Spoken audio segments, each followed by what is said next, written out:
विकृत प्रतिक्रिया दिली जाईल असं त्यांनी काही वेळापूर्वीच दिलेल्या प्रतिक्रियेमध्ये सांगितलेलं आहे। रेल्वेच्या धडकेमध्ये 7 ते 8 प्रवाशांचा मृत्यू आणि 40 प्रवासी गंभीर जखमी अशी माहिती सध्या समोर येते आहे। या ठिकाणी बचाव कार्याला सुरुवात करण्यात आलेली आहे। मुंबईच्या दिशेने येणारी ही एक्सप्रेस या पुष्पक एक्सप्रेसमध्ये अचानक आग लागल्याची घटना घडली। अफवा उठली आणि त्यानंतर काही प्रवाशांनी रेल्वेच्या डब्यातून उड्या मारल्या, ट्रॅकवर त्यांनी उड्या मारल्या आणि समोरून येणाऱ्या दुसऱ्या ट्रॅकवरून येणाऱ्या बंगळुरू एक्सप्रेसची धडक या प्रवाशांना बसली आणि त्यातून ही दुर्घटना घडल्याचं समोर येत आहे। घटनास्थळाची ही काही व्हिज्युअल्स सध्या आपण एबीपी माझाच्या स्क्रीनवर पाहतो आहोत। अनेक प्रवासी या ठिकाणी जखमी झालेले आहेत। काही जणांचा यामध्ये रेल्वेखाली चिरडून मृत्यू झालेला आहे। अनेकांचं साहित्य या ठिकाणी पडल्याचं देखील रेल्वे ट्रॅकवर आपल्याला दिसतं आहे। जळगावमध्ये घडलेली ही रेल्वेची दुर्घटना, यामध्ये अनेक प्रवाशांना आपला जीव गमवावा लागलेला आहे।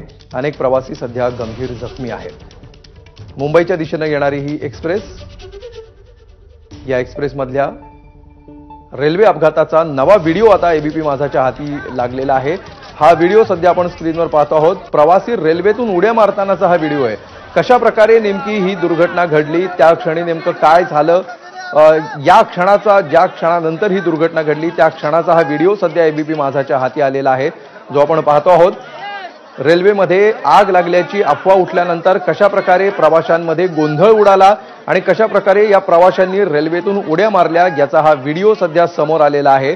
दुर्घटना घडण्यापूर्वीचा हा व्हिडिओ आपण पाहतो आहोत। जळगाव स्टेशन सोडल्यानंतर रेल्वेच्या पुष्पक एक्सप्रेसच्या एका डब्यामध्ये ठिणग्या उडाल्या आणि त्यामुळे आपल्या डब्यामध्ये आग लागली अशी अफवा उठली, अशी चर्चा सुरू झाली आणि त्यानंतर जीवाच्या भीतीने प्रवाशांनी ही ट्रेन थांबवून या ट्रेनमधून उड्या मारायला सुरुवात केली।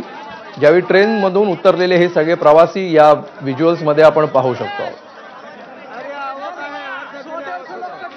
आणि गिरीश महाजन सध्या आपल्याबरोबर फोन लाईनवरून आहेत। गिरीशजी, या दुर्घटनेबद्दल काय माहिती आतापर्यंत समोर आली आहे? अर्ध्या तासापूर्वी मला आमच्या एसटीचा, जळगाव एसटीचा फोन आला आणि मी तातडीने सगळे जामनेर होतो आज सुदैवाने। मी 10 दिवसांनी चाललो होतो मुंबईहून, इकडनं बाहेरून, आणि मला फोन आला तसंच मी सगळं कार्यक्रम होते सोडून मी एका मिनिटामध्ये तिकडे निघालो अतिशय वेगाने, आणि 2-3 मिनिटांमध्ये स्पॉटर पोहोचणार आहे। तर पूर्वी मला ऍक्च्युअली वाटलं की 12-13 लोक गेल्याची बातमी आहे। आणि कार्यकर्त्यांशी त्या ठिकाणी बोललो, त्यांनी पण मला तीच बातमी सांगितलेली आहे। आकडा कमी जास्त होतोय, पण आता नक्की तिथे गेल्यावरच मला त्या ठिकाणी कळेल। फक्त 3 मिनिटांमध्ये मला वाटतं जास्तीत जास्त त्या ठिकाणी मी पोहोचेल। स्थानिक एका कार्यकर्त्याला मी बसलो जवळच्या गावातल्या, आणि त्यानंतर मला नक्की सांगता येईल नेमकं काय झालं आणि काय नाही। निश्चितपणे गिरीशजी, तुम्ही या घटनास्थळी पोहोचत आहातच, मात्र आतापर्यंत तुम्ही जे अपडेट्स घेतलेले आहेत त्यानुसार तुम्ही आताच सांगताय की 10 पर्यंत हा आकडा गेलेला असू शकतो। 10 पर्यंत असावा असं मला वाटतं सांगण्यावरून, पण वेगवेगळे आकडे आहेत, पण 10 पर्यंत आकडा असावा। अतिशय दुर्दैवी घटना आहे। काय कसं झालं, काय कोणी म्हणतात आग लागली म्हणून ट्रेन आपली चेन पूल केली, त्यातून काही लोक खाली उड्या मारले, समोरून गाडी येत होती, कोणी सांगता उभे होते, नक्की कळत नाहीये, पण तिथे गेल्यावर मला नक्की सांगता येईल।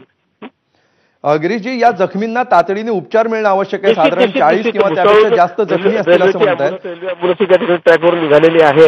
इकडनं आमच्या गाड्या त्या ठिकाणी कार्यकर्ते सगळे आहेत भाजपचे, ते सुद्धा त्या ठिकाणी मदतीला थांबलेले, मी त्यांच्याशी संपर्कात आहे।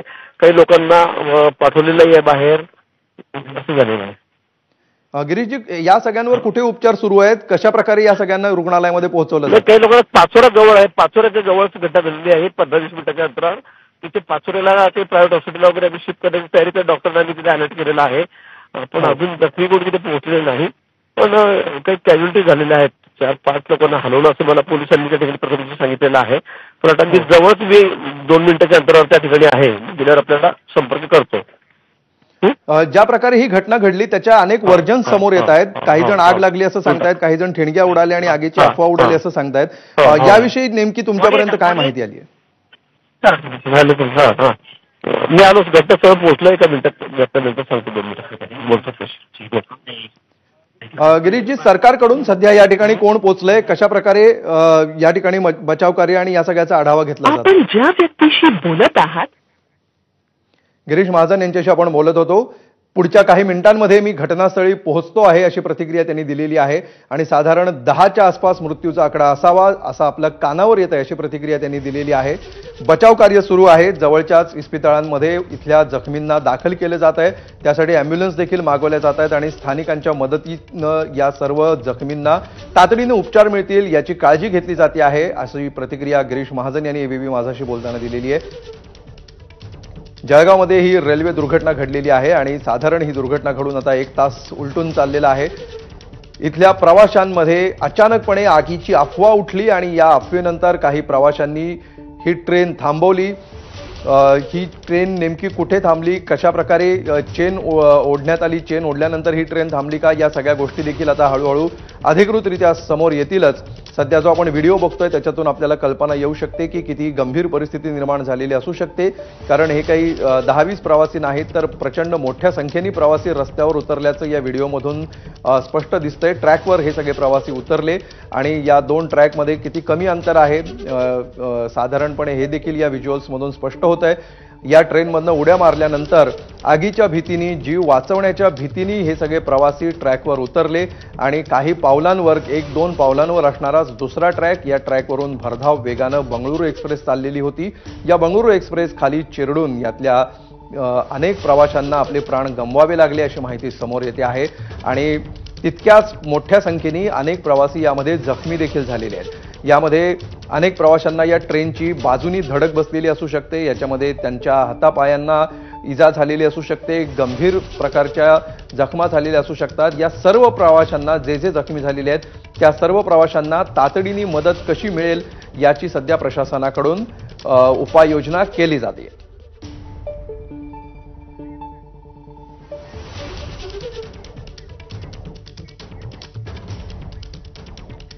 तर या सगळ्याविषयी कामगार मंत्री आकाश फोंडकर यांची सुद्धा प्रतिक्रिया आलेली आहे. आपण बघूया ते काय म्हणतात. आताच ही माहिती मला मिळाली. पूर्ण माहिती आता मी माहिती घेणार आहे. पण अतिशय दुर्दैवी घटना आहे. पॅसेंजर लोकांनी अशा अफवांवर खरं तर लक्ष द्यायला नको. सर्व घटना माहीत पडल्याशिवाय असा निर्णय सुद्धा पॅसेंजर लोकांनी घेऊ नये. चालत्या ट्रेनमधनं उड्या मारून शेवटी हा जीवाशी खेळ आहे. पण आज ही जी दुर्दैवी घटना घडली याच्यात जे क्षतिग्रस्त झाले असतील अशांना मी श्रद्धांजली देतो. आणि निश्चित तिथल्या सर्व अधिकाऱ्यांशी, तिथले आपले जे मंत्री आहेत, लोकप्रतिनिधी आहेत, हेही सध्या सगळे तिथे मदतीसाठी जातात आहे. त्यांच्याशी चर्चा करून उपाययोजना करण्यासाठी मी त्यांची चर्चा करणार. जळगावमधली ही रेल्वे दुर्घटनेची दृश्य, दुर्घटना घडण्यापूर्वीची ही दृश्य आहेत. आगीची अफवा उठली आणि त्यानंतर प्रवासी किती मोठ्या संख्येने रेल्वे ट्रॅकवर उतरले हे या दृश्यांमधून आपण स्पष्टपणे पाहू शकतो. अचानकपणे इंजिनापासून जवळ असणाऱ्या, जी माहिती मिळते त्यानुसार इंजिनाच्या समोरच्या बाजूच्या डब्यांमध्ये ही घटना घडलेली आहे. कसा झाला अपघात पुन्हा एकदा आपण बघूया. जळगावहून मुंबईकडे येणाऱ्या पुष्पक एक्सप्रेसच्या डब्यामध्ये आग लागल्याची चर्चा सुरू झाली. काही ठिणग्या उडाल्या. जळगाव परधाडे स्थानकांदरम्यान अचानक ब्रेक लावल्यामुळे ही ट्रेन थांबली आणि ट्रेनचा ब्रेक लागत असताना या ठिणग्या उडाल्या.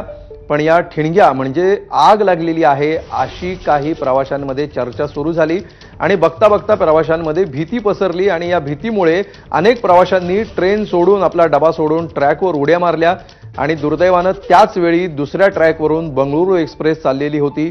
भरधाव वेगाने चाललेल्या या एक्सप्रेसच्या धडकेमध्ये अनेक प्रवाशांचा मृत्यू झालेला आहे. जळगाव आणि परांडा या 2 रेल्वे स्थानकांच्या दरम्यान ही दुर्घटना घडलेली आहे. परधाडे असं या नावाचं जे रेल्वे स्थानक आहे हे सगळ्यात जवळचं रेल्वे स्थानक या दुर्घटनेपासूनचं आहे अशी माहिती देखील समोर आलेली आहे. आतापर्यंत 7 ते 8 प्रवाशांचा यामध्ये मृत्यू झालेला आहे तर 40 जण गंभीर जखमी आहेत. मृतांचा आकडा वाढण्याची शक्यता सध्या वर्तवण्यात येते आहे. सध्या मदत आणि बचाव कार्य वेगाने सुरू करण्यात आलेलं आहे. शक्य ती सर्व मदत प्रवाशांना तातडीने मिळावी यासाठी प्रशासन सज्ज आहे आणि तिथे अत्यंत वेगानं बचाव कार्य सुरू करण्यात आल्याची माहिती आपल्याला लोकप्रतिनिधींकडून आणि प्रशासनाकडून सुद्धा मिळते आहे. गेल्या तासाभरात ज्या प्रशासकीय अधिकाऱ्यांच्या आणि स्थानिक प्रतिनिधींच्या, लोकप्रतिनिधींच्या प्रतिक्रिया आपण घेतलेल्या आहेत त्यानुसार सध्या अँब्युलन्स त्या ठिकाणी दाखल होत आहेत आणि स्थानिकांची देखील मदत घेतली जाते आहे आणि जवळच्या रुग्णालयांमध्ये इथल्या सर्व अपघातग्रस्तांना हलवलं जात आहे. त्या ठिकाणी त्यांच्यावर उपचार केले जात आहेत आणि त्यानंतरच नेमकं या दुर्घटनेचं गांभीर्य किती आहे, त्याची व्याप्ती किती आहे, किती लोकांचा यामध्ये मृत्यू झालेला आहे, किती जण गंभीर जखमी आहेत, या सगळ्याची अधिकृतपणे आकडेवारी जाहीर केली जाणार आहे.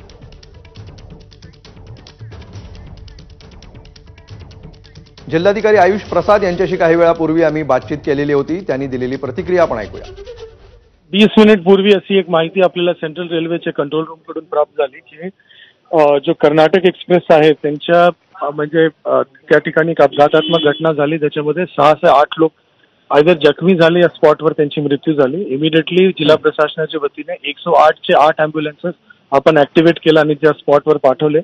आपले उपविभागीय अधिकारी, प्रांत अधिकारी पण जागेवर पोहोचलेले आहे. आपले पोलीसचे आला अधिकारी, एसपी, ऍडिशनल एसपी सगळे पोहोचलेले, मी पण निघालेलो आहे. आणि याच्यामध्ये इमिडिएट आपण जे इमर्जन्सी रिस्पॉन्स आहे ते आपण देत आहोत. आणि रेल्वे विभागाकडून पण जो काही मदत कार्यामध्ये रेल्वे विभागचे पण आला अधिकारी लागलेले आहे. आणि याच्यामध्ये इमिडिएटली जो काही मदत आपण करू शकतो आपण करण्याचा प्रयत्न करत आहे. 3 हॉस्पिटल्सला आपण ऍक्टिव्हेट केलंय, ग्रामीण रुग्णालय आणि त्याच्यामध्ये खासगी रुग्णालय आणि गव्हर्नमेंट मेडिकल कॉलेजमध्ये ऍक्टिव्हेट केलेलं आहे. आणि त्या ठिकाणी कुठल्याही पेशंटला जो काही अडचण झाली असेल त्याला आपण मदत पोहोचवतो. आतापर्यंत जो प्राथमिक माहिती आहे जागेवरून जो आपले प्रांत अधिकारी व इतरांच्याकडून जी सूचना मिळाली आहे ते 6 ते 8ची आकडे आहे. परंतु त्याची अजून फायनल पुष्टी आतापर्यंत झालेली नाही आहे. परंतु काय वेळात होईल. परंतु आता आपला पूर्ण फोकस आहे की ज्या जखमी असेल त्याला आपण जो काही औषध उपचार देऊ शकतो, इमर्जन्सी रिस्पॉन्स त्या अनुषंगाने आपण इमिडिएटली काम करतो. रेल्वे प्रशासनकडूनही आपल्याला माहिती मिळाली होती की असं घटना घडलेला आहे. बिकॉज हे 2 रेल्वे स्टेशनच्या मध्यभागी घटना झालेली आहे. आणि रेल्वे प्रशासन पण पूर्ण काम करत आहे. जिल्हा प्रशासनकडून ऍडिशनल एसपी आणि आपले जे प्रांत अधिकारी आहे ते ऑलरेडी जागेवर आहे आणि त्याचे हाताखाली काम करणारे भरपूर अधिकारी जागेवर आहे. आणि आपले अँब्युलन्सेस 108चे 8 अँब्युलन्स